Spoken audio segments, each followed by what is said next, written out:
Aşgabatlylar Türkmenistanda tas ähli puwdagy giň ýaýran korrupsiýanyň adamzadyň saglygyna uly wehim salýan global pandemiýa döwründe-de munyň bilen bagly geçirilýän vaksina sanjymyny etmek işlerinde-de ýeti duýulýandygyny aýdýarlar. Olaryň sözlerine görä şuňlar vaksina işlerini geçirýän saglyk işgärleri sanjym edilendigi baradaky kepilnama üçin her bir raýatdan 10 manat talap edýärler. Olar munyň üçin kwitansiýa bermeýärler. Bu ýagdaýlar barada Azatlyk radiosynyň habarçysy paýtagtdan maglumat berýär.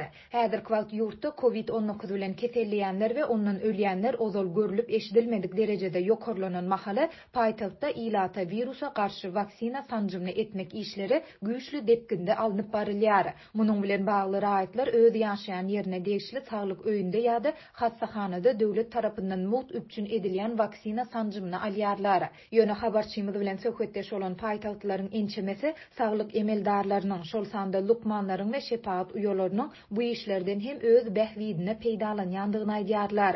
Resmi taýdan ilata koronawirusa garşy sanjym mult edilmeli bolsa-da saglyk işgärleri bu ýagdaýdan peýdalanyp öz jüwlerini doldurmaga çalyşýar. Sanjym edilenden soň sanjym edilendigi baradaky kepilnamany almak isleseň şepaat uýasy 10 manat talap edýär. Bu puly bermeseň sanjym edilen bolsa-da kepilnamany bermeýärler. 10 manat üçin kwitansiýa hem ýazmaýarlar diýip efirde atlandyrylmasynlygyny soran Aşgabatly ýaşaýjy 14-nji sentýabrda habarçymyza gürrüň berdi. Onuň sözlerine görä raýatlardan bir kanun alynýan tölew munyň bilen hem çäklenmeýär. Kepilnamany alan raýatlardan oňa hastahananyň müdiriniň möhürini bastyrmak hem talap edilýär. Bu ýerde-de raýatlaryň her birinden 1 manat soralýar. Müdiriň kawulhanasynda oturan, resmi namalary müdire gol çekdirmek üçin eltip berýän kätip 1 manadyň näme alynýandygyny düşündirmeýär. Ol puluň alynandygy barada kwitansiýa hem bermeýär diýip Aşgabatly ýaşaýjy bellidi.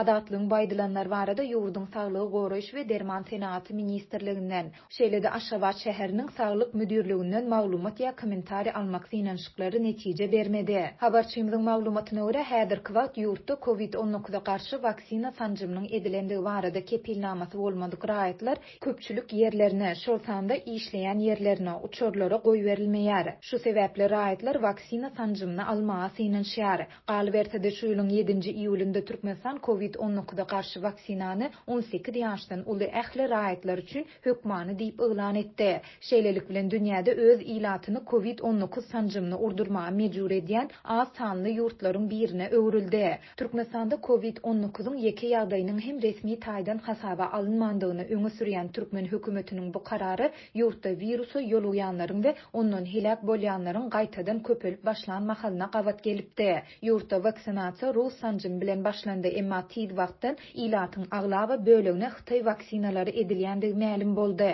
Häzirki wagt habarçymyz ilata Xitaýyň Sinopharm kompaniýasy tarapyndan öndürilen BioNTech vaksina sanjymynyň döwlet tarapyndan mult edilýändigini aýdýar. Şol bir wagtda ol lukmana 200 manat para beren raýatlaryň Russiýada öndürilen Sputnik sanjymyny hem etdirip bilýändigini belledi. Türkmenistanda korrupsiýanyň çagy dogulýan bäwekanadan başlap ýurduň dürli puwdagyna şol sanda orta mekteplere, ýokary kujaýlaryna, edara kärhanalara köp urandygyny adatlyk bilen söhbetdeş bolan türkmenistanlylar onlarça ýyl bäri habar berip gelýärler. Türkmenistan halkara guramalarynyň korrupsiýa hasabatlarynda ýylyň ýylyna ýydaky orunlary eýeleýär. Transparency International guramasynyň dünýäde korrupsiýanyň ýagdaýy boýunça 2020-nji ýyl üçin çap eden soňky hasabatynda Türkmenistan 180 ýurduň arasynda 165-nji oruny eýeledi.